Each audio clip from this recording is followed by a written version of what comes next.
Use of the modified parallel plate flow chamber can help researchers answer key questions pertaining to the functional response of mechanosensitive ion channels to shear stress. The main advantage of this technique is that it allows real-time investigation of flow-activated ion channels in an easily assembled, reusable parallel plate flow chamber.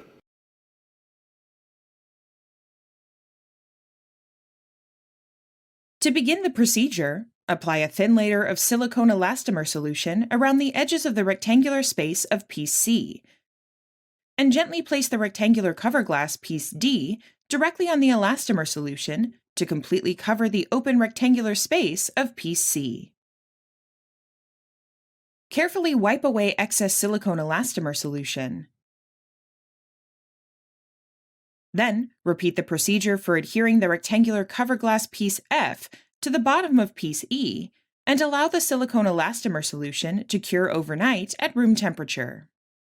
Now, assemble the MPP flow chamber by sequentially placing each piece on top of the previous, beginning with the bottom chamber piece E, then piece C, piece B, followed by piece A on the top. Next, align the screw holes of each piece at the corners, and tightly screw the pieces together to prevent leaks from occurring while administering flow to the MPP flow chamber.